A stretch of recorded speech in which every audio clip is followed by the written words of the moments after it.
bringing you up to date on all the action from a busy weekend of women's soccer. This is USL Super League Game Week on SiriusXM FC. Welcome into Game Week on SiriusXM, where each week we take a deep dive into the USL Super League. We talk with coaches and players from across the league and give you the most up-to-date news about what is going on. Joined as always by my co-host, former Georgia standout Marion Crowder. I'm Anna Witte. Well, an exciting match day 31 has one team in playoff positioning. We have some unfamiliar play from several teams. We break it all down.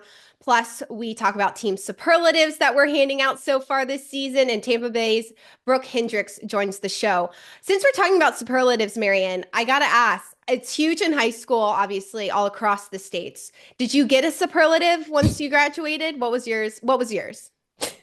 This is going to sound like a word that I'm not going to say on this show, but that's just where we're at right now. And the superlative I got, Anna, was literally most likely to be famous.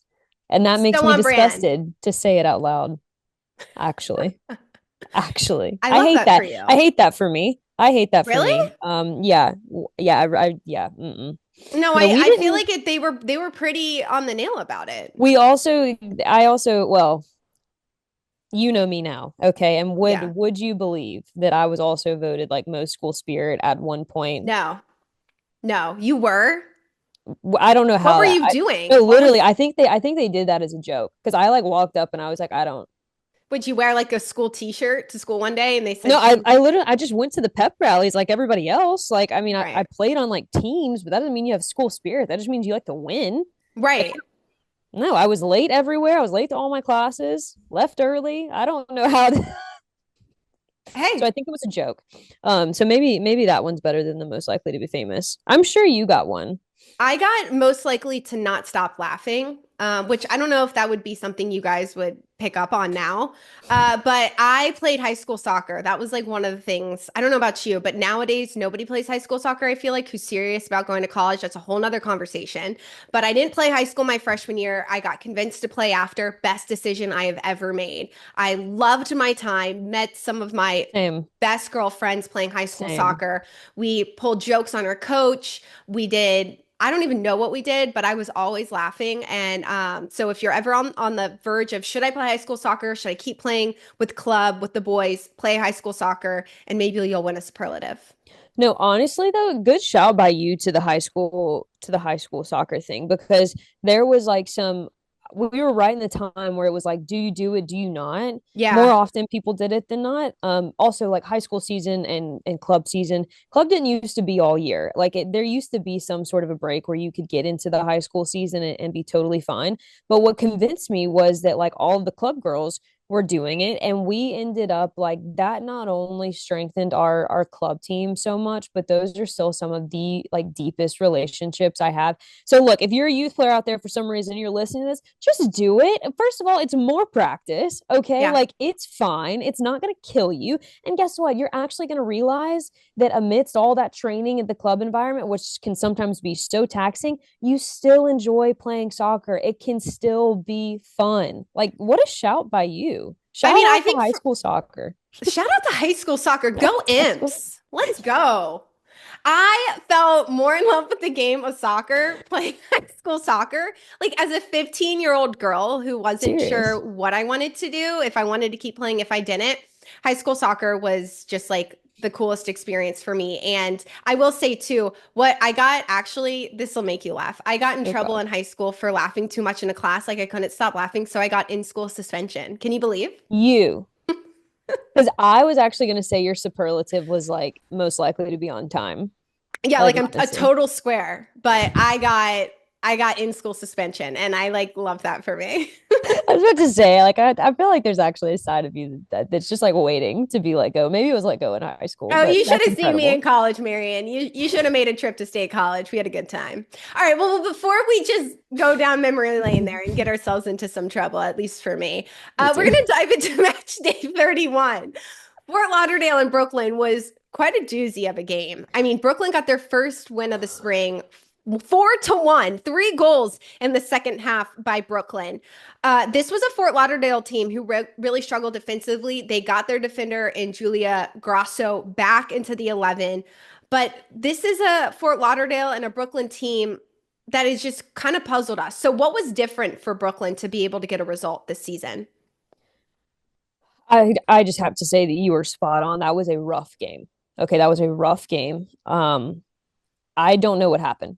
Truly, I have for Fort Lauderdale and Brooklyn. I mean, I know Brooklyn got the win. We'll talk about it in a second, but I truly do not understand the 90 minutes that I watched.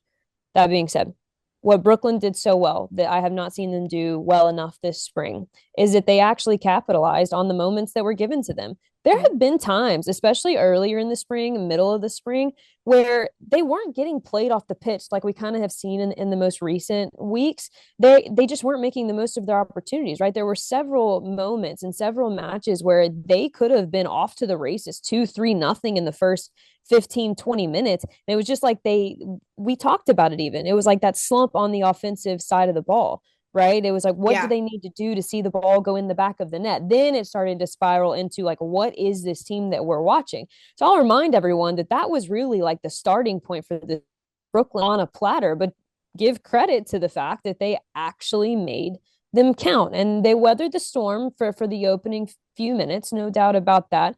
But I did see that there was a different mentality in the final third, right? It was like they knew for some reason, I don't know why it took them a couple extra weeks, but they know now that not only do they have to continue winning, but they're going to need some help. And so I was pleased with the player response on the pitch. Not pleased whatsoever from Fort Lauderdale, but that's another story. Yeah, and we've seen this Brooklyn team. They finally got Mackenzie Pluck back into the starting 11, which she makes a world of difference for them in the middle of the field. But one thing that I really learned from this Fort Lauderdale side is Felicia Knox in the midfield with her set pieces make all the difference. Like corner kicks, set pieces where they got they got their goal in that match. I think she's a player on this team that had been a little bit undervalued as this spring went on, and she would have been in and out of the starting 11. So definitely interested to see how Fort Lauderdale makes a response to this one, because if we're doing superlatives here, Marion, like this was the game that made me feel like I was in the Twilight Zone. I that's a wonderful way to put it. I could not agree more. It was almost just like, and we talked about it last week with Fort Lauderdale, right? It was like, do they know that they're about to get kicked out of the playoffs?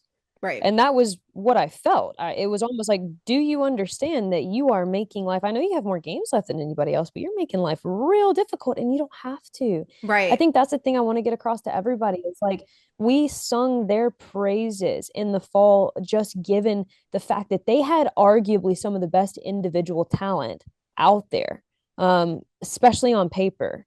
And we talked last week about overmanagement, right? And maybe not putting some of that individual talent in places where they can shine the most effectively.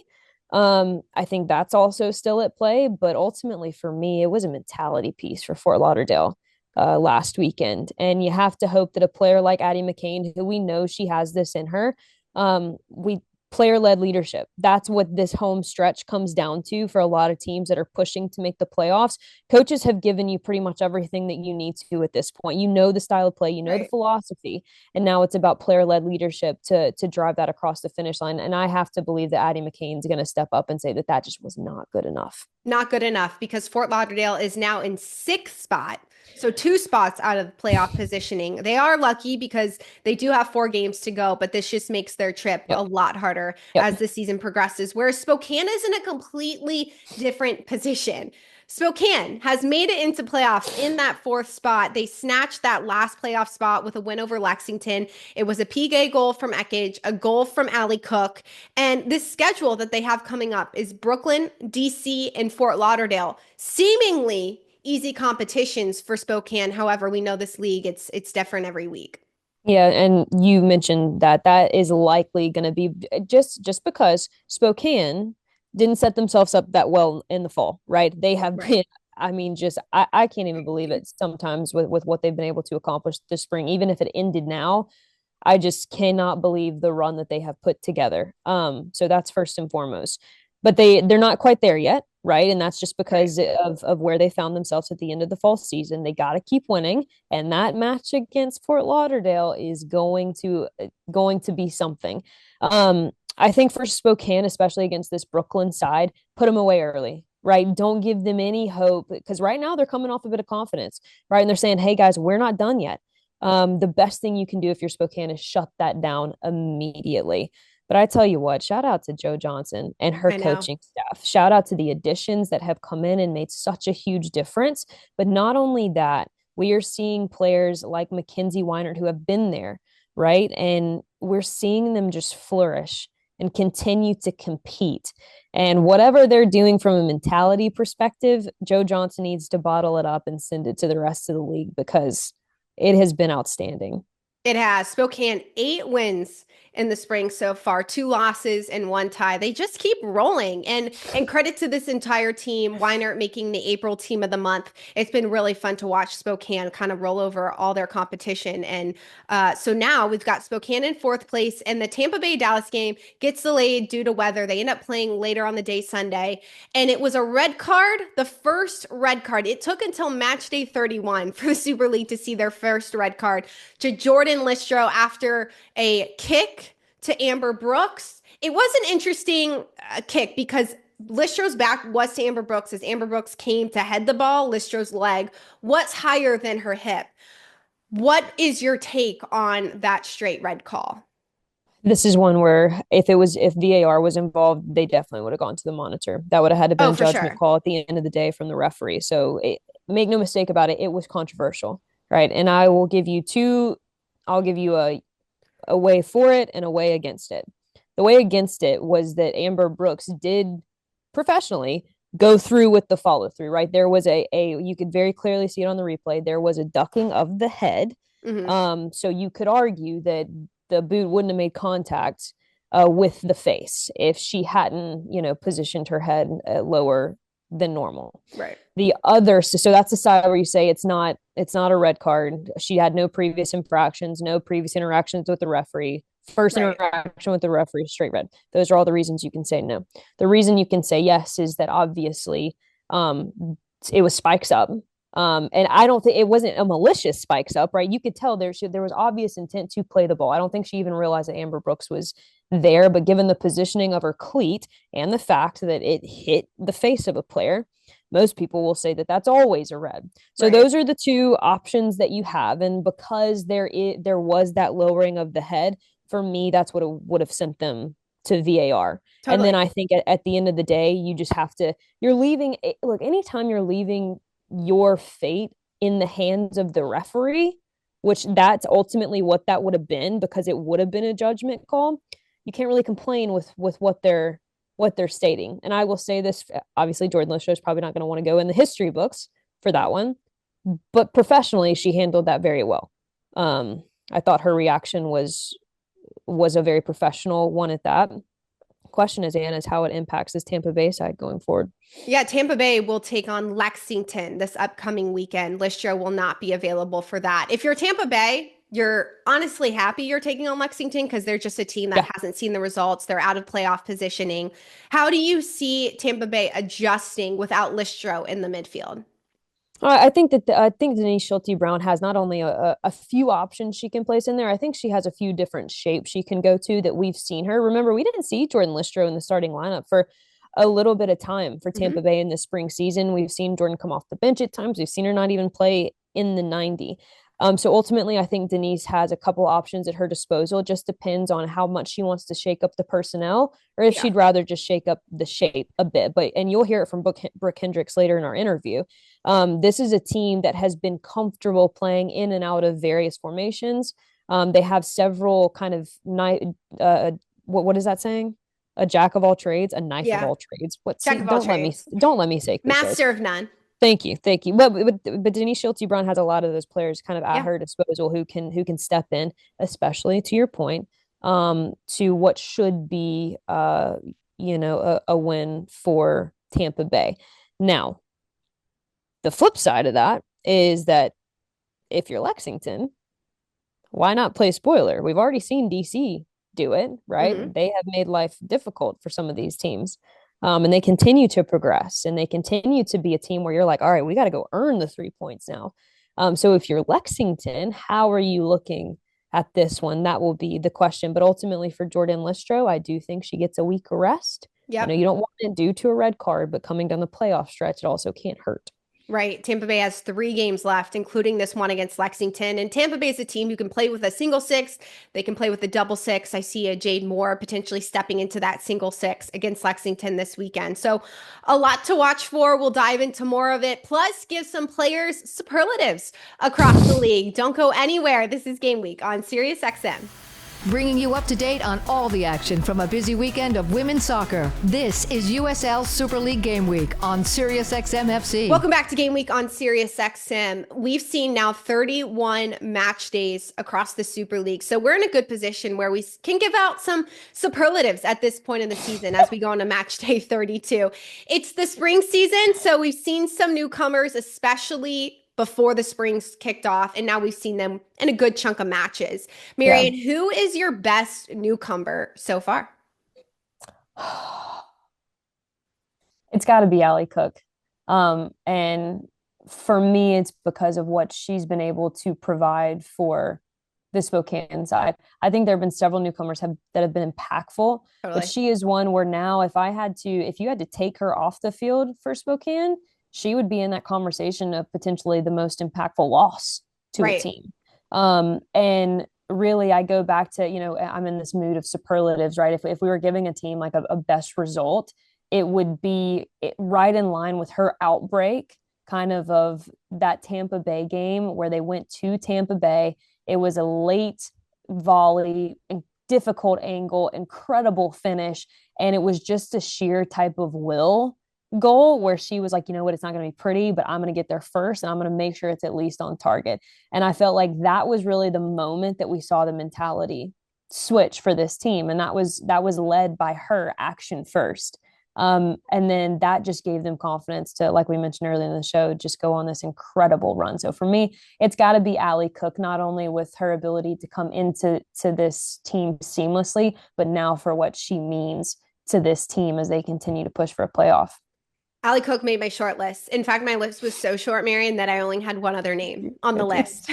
I knew it. I had Carolina's Jenna Butler on the list as well. She has just come in and added so much depth. Carolina is at the top of the table, and a lot of it is because of their newcomers coming in, pushing the numbers around them. After Carolina lost Vicky Bruce due to injury, Butler has come in and been a seamless addition. The way that she's commanded the team in terms of her leadership and only being a part of this club half of the season says a lot about who she is and what she is for this club. 2 goals as well. She's really brave in the air.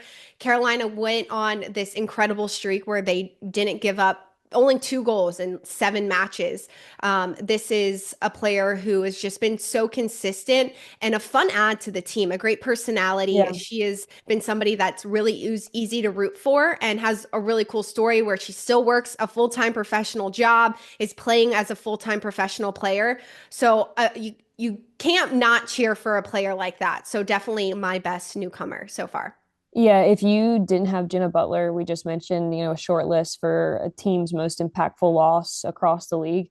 If you didn't have Jenna Butler, Vicky Bruce would be on that list. And that's no disrespect at all to Vicky Bruce. Like Vicky Bruce would have absolutely, she goes down. She has been an anchor for this team. And obviously she continues to impact them from a leadership perspective. But Phillip Poole doesn't have that addition of Jenna Butler. And all of a sudden that injury means a whole lot more for this Carolina team. So good pick. Good job, newcomers. Okay, we're going to move on to the most impactful player loss. And this is a huge one because honestly, we haven't seen too many injuries at this point of the season in the Super League, but there has been some major ones and major player movement. So who has been the biggest loss for you? I mean, we've seen Lexi at Dallas, right? That could be in contention. Yes. But I think in the same regard that I have been tough on Fort Lauderdale in our first little bit of news, I am going to remind everyone that they have, in my opinion, the most impactful loss, and that's Laveni Vaka. I think Laurel Ansbro is also on the list of best newcomers. She has been excellent. We briefly saw what they could look like together, and it excited me. It was, to me, that was like all that was missing, because Laurel's presence in the back allowed for Laveni to get higher up to the field at times. Her distribution was on more of display. And it was such an untimely injury for this Fort Lauderdale team, who I think has truly never recovered. The stability that she provided in the back as things were being tweaked in front of her, right? We've talked about how the midfield is a bit inconsistent. Some of that's because of the overmanagement. Some of that's just because of the mentality piece, how Jasmine Hamid, right, has been kind of in and out of the scoring sheet. Addie McCain can't really seem to find a rhythm in these last few weeks, but Laveni Vaka was kind of that stable piece who you could trust to push these numbers forward. You could trust to try things in front of you, and she provided such stability. I am very upset that we haven't gotten to see Laurel Ansbro and Laveni Vaka. I hope we can see that in the 2026 season, but that has to be something that we remind the viewers that this is not the same Fort Lauderdale team without her. It's not just what we see on the field from Vaka, but also the stat. Like literally Fort Lauderdale has not won a game since she last played on March 15th. And Vaka for me is the biggest impact loss we've seen so far, not just because of what she brings, but also Fort Lauderdale not really having the depth. We've seen a rotation on Fort Lauderdale's back line nearly every single week since Vaka has been out. So there's been a huge loss to just the consistency from Fort Lauderdale, from this team, from a leadership standpoint on that back line. And the wins, it's not there for Fort Lauderdale. And it's proven that Vaka has been a big piece to what Fort Lauderdale's doing. So Laveni Vaka, most impactful player loss to me as well. We wish her a speedy recovery because we want to see her back out on the field in August. I mean, we have a really short such a good turnaround. person. Just such a good personality, a true like vibes high all the time. Wonderful family. I got to cover her sisters, for several years, and really just all the best to them. And I think you put it wonderfully that the numbers don't lie. Numbers do not lie. They do not lie. And one piece of information we did find out this week, or actually today before the show recorded, is that the schedule has dropped for the 25-26 season.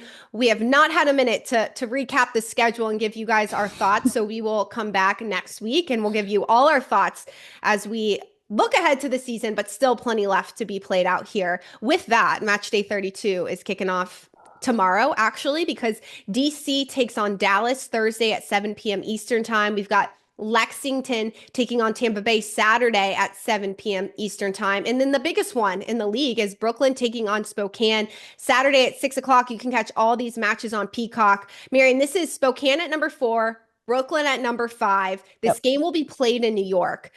Did Brooklyn show enough to you in the win against Fort Lauderdale that they have a chance to keep this alive and potentially stay on playoff positioning with a result against Spokane?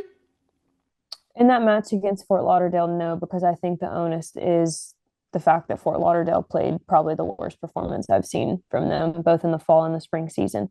I'm going to continue with what I said about Brooklyn last week, touched on it this week. Player-led leadership. I did see an increase in that mentality, right? We talked about it. The fact that, they said, hey, if it's going to be a sloppy game, we're going to take what you give us. And they did. Right. And that cannot be discounted. Now you have to take that confidence and have a chip on your shoulder to know that this truly was your league to lose at the start of it, but you still have a chance to write that story. And how are you going to leave it? And ultimately, that's the question that only the players on the field can answer. Because they're in an interesting position. The fact that I know that they have a standing head coach right now, it's not the same, right? So much more onus is going to be on the players to guide and to continue this. You mentioned Matt Pluck being back in the lineup. I think that's going to be a huge get. But Spokane, man. They're so good. The mentality. I know.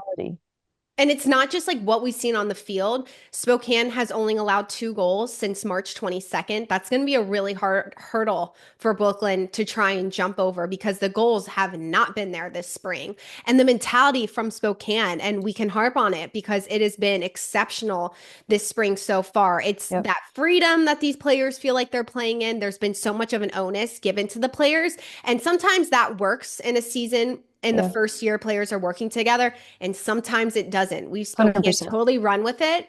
And right now, outside of the win against Fort Lauderdale, Brooklyn just hasn't been able to grasp that. Yeah, absolutely. I think from a tactical perspective, too, if we want to touch on that a little bit, obviously we've seen Spokane be excellent in the wide channels. That continues with higher efficiency to progress through these last couple of weeks. The first goal in this match will be massive because not Fort Lauderdale, Brooklyn right now, the confidence is it's fragile, right? It is a fragile kind of confidence that they're riding the line of. Spokane goes to their house, scores the first goal in that match with Brooklyn knowing they have no choice but to win. Right.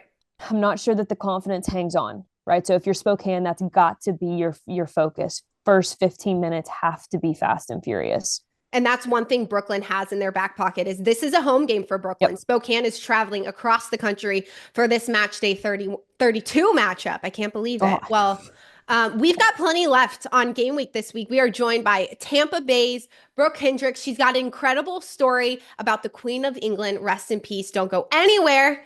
This is Game Week on SiriusXM. Bringing you up to date on all the action from a busy weekend of women's soccer. This is USL Super League Game Week on SiriusXM FC. Welcome back to Game Week on SiriusXM. We are now joined by Tampa Bay defender who is etched in history with the Sun forever because she has the first ever Tampa Bay goal. It is defender Brooke Hendrix. Brooke, welcome to the show. We're so thrilled to have you on. But you're a girl in this Super League who's been in so many different leagues. You played in the Women's Super League. You played in the NWSL. You've played in Australia. Now you're back in the States. When you came back to the States and to play in the Super League, what were you hoping this league would do for your career? Like you said, I've been all over the place. And I kind of started from, I wouldn't say the bottom, but I started from like trials and stuff. So eventually making my way up with an agent and getting signed without having to do trials was tough. So I feel like I've had a pretty fun career. I played in the FA Cup final. I played in like a league final in Italy, league final in Australia. Like it's been so cool. So I think moving back to the States this time around, I was really looking forward to just being closer to family and just enjoying, I guess, the rest of my career closer to home, so I can actually like enjoy it with them instead of being so far away. Yeah. What was it like, though, for you to kind of step into that? You mentioned it. It's very rare, actually, that we see players go from kind of that trialist perspective all the way up to where you sit now being the voice, the face of Tampa Bay Sun. Talk to me about how your mentality has kind of changed over the years as well. Yeah. I mean, to be honest, I didn't think I was going to be able to play professionally after college. I didn't get picked up in the draft, and like that was like the big thing at the time. I didn't really know about playing overseas. It wasn't really like well known. Like you've seen it, how much has grown over the past 10 years, I guess, is what I've been playing. So I think my mentality went from like, I need to earn a spot to be here, to prove myself and like make a name for myself, to now I've earned this right to be here. I enjoy it. I love this sport. And this is where I get to show off like the talents that God's given me and just play around with the people around me and just do my best. You guys have seen so many different formations so far this season. We saw a different style in the fall. We've seen something in the spring so far. We talked with Flint earlier in the spring as well, and she talked about it from a forward perspective, but you've been that center back who's seen so many different iterations. How has that tested you as an individual, and how do you feel like that's helped the team be where you guys are at right now? Yeah, it's been interesting because we've had a lot of different people coming in, coming out. Like at the beginning, our internationals hadn't gotten here yet, so we had to work with that. It was like a good chunk of people. So we've had to really adapt, and I think that's been really good for us with young players, with the older players, everyone in between. It's really made us more resilient during games as well. Because let's say like this past weekend, for example, when we went down to 10 men, we were able to adjust and play a different formation than what we started with. And so it's actually made us stronger as a team because everyone knows everyone's roles. And then if we need to adjust in the middle of the game, we're able to because we've been training for every formation possible. The ultimate mission, I feel like, for any coach is to be able to see their players grow in that real-time problem solving, right? Real-time recognition.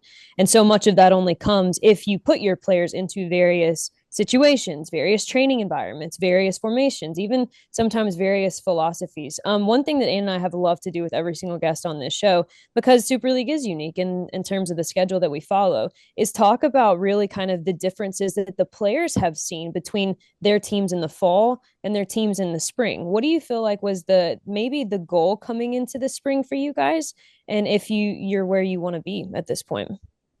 Yeah, I think for us coming into the spring, like I said before, there's a lot of new players, a lot of turnaround in this league because there's such a big like gap in the time off, which is I've never experienced that before. So it's almost Crazy. like coming in for a new preseason. So coming back in for a new preseason, I think we were able to have a new focus of, okay, this is where we are in the standings. This is where we want to be. How are we going to get there with our new personnel?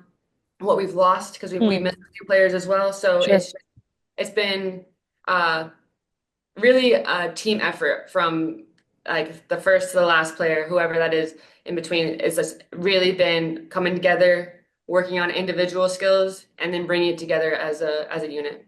Well, your team is one of so few teams in this league who has been able to stay pretty fairly consistent at the top of the table. So congratulations to you and your side for the success you have. Now third in the table as we get closer to the playoffs. Brooke, I mentioned it's time to dive into some fun stuff because I read where you received an award from the Queen herself. A medal. She got a medal from Queen Elizabeth. Tell us everything. How did this happen? What was the award? Everything. Okay, well, when I say that, I feel that's like the craziest statement I've ever said in my life, by the way. It is a crazy statement. So I'm going to be honest with you. I did embellish how I said it a little bit. I did get a medal from the Queen. It says it on the medal, but it's really just a second place medal for the FA Cup final. So, sorry to disappoint. No, it's okay. On there, it says it on there from the Queen herself. And I have it in my home, in my parents' home, like in a little box with my West Ham jersey. So we played in the final in Wembley, actually, which is like amazing experience. And then afterwards, there's like, the royalty is what gives out the medals, which is incredible. So the medal says from the Queen. Now, I guess it's unique because now the Queen is no longer with us. Rest in peace. So now they'll all say the King. So I feel like it's pretty impressive that I still have one from the Queen. I mean, she's an absolute icon. Are you into the royal family at all? Like, is that interesting to you?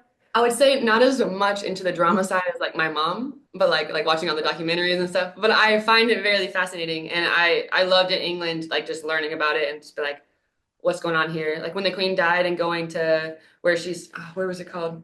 Like her what is it? Her palace in not Buckingham, but the one over somewhere else. Westminster. The only one I know. Is that right? Maybe not. Maybe, Probably no. not. Somewhere Probably else.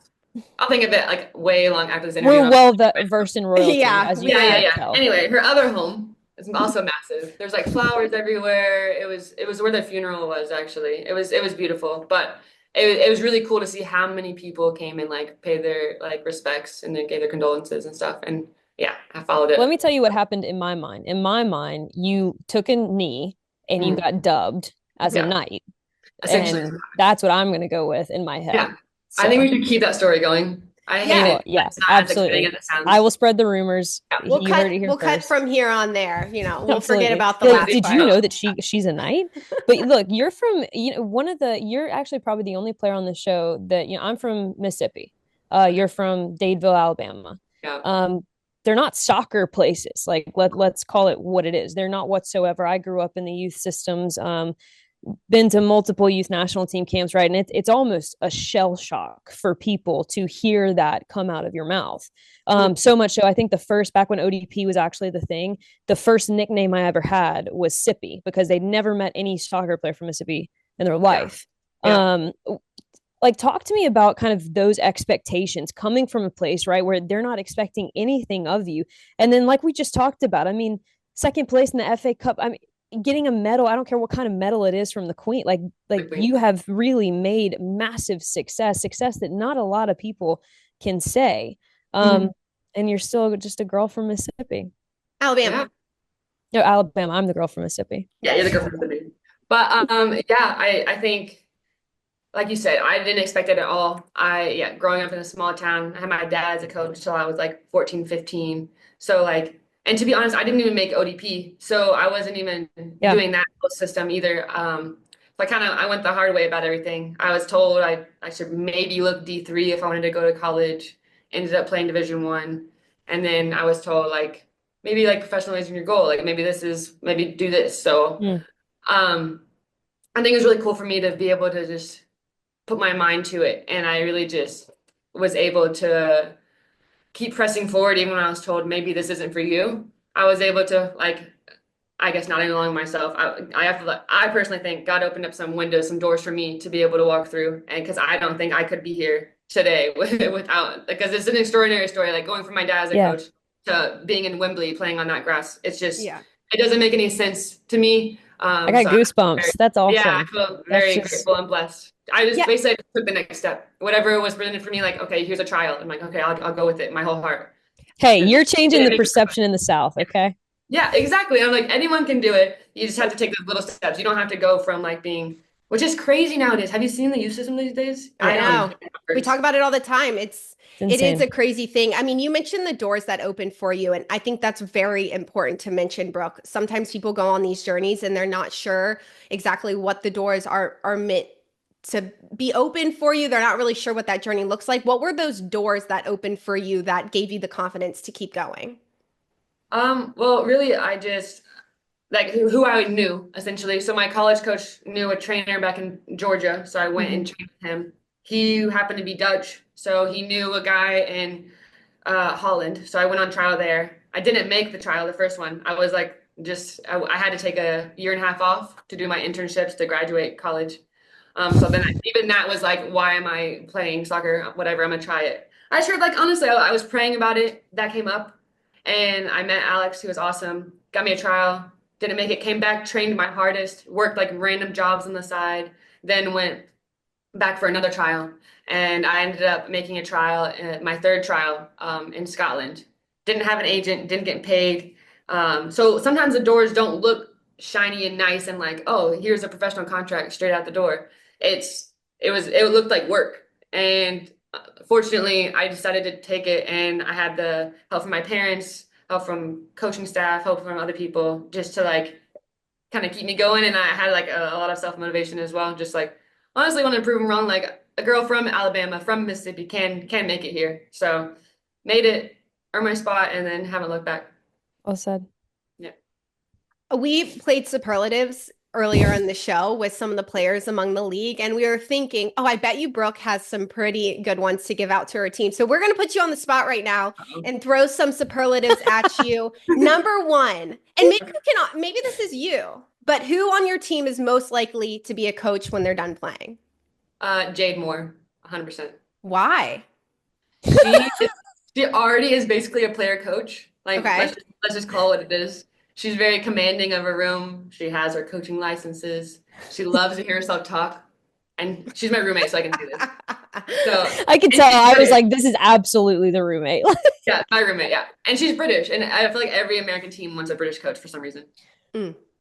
That's true. Okay. Who has the best first touch on the team? Ooh, that's a good one. Anna came up with these, so give her credit. Yeah, probably first touch. Probably Andy. Andy or even Yuki. Yuki, I don't know if I've spoken to Yuki or anything. She's been injured, but yeah, she's a Japanese Brazilian, so it's in her blood. Yeah. Okay. Who is most likely to miss a tap in goal but score an absolute banger? Me. yeah, honestly. Hannah Keene. Hannah Keene. Okay. Honestly, when Anna sent that over, that's exactly who I thought of. Really? First of all, the goal that she scored this past weekend, I was like, that's not even. Honestly, yeah. I don't understand the physics behind how that went in. Didn't make any sense, but I was here for it. Yeah. That's incredible. As long as you're scoring, it doesn't really Who's matter. the fastest on the team? I think either Sid Nacello or Paige. Yeah. It's a fight between who is the most caffeinated? Caffeinated? Oh, geez. Most caffeinated. Probably Jordy. She loves coffee. Who is the most well-read? Well-read? Erica Timrett. Really? She loves reading books, all those things. Well, we heard from Flint that a lot of you guys love to read books. In fact, she got into reading books. Are you on that train? So I joined the little club a little bit. I won't lie. Tosh, so she hadn't read a book in like ever. She told me, she literally phrased it as she was like, I like didn't know how to read. I was like, shut up. She was like, no, literally, I have not picked up a book ever. Ever. And they finally got her on some books. So she's reading like crazy now. It's actually kind of funny to see. But yeah, Erica always has a book in her hand. Are you guys on reality TV or no? Just book club? I like reality TV. There's a few of us that watch it. Okay, well, you and Anna need to have a Tell us. conversation. Go ahead. What are you watching? I don't know if it counts.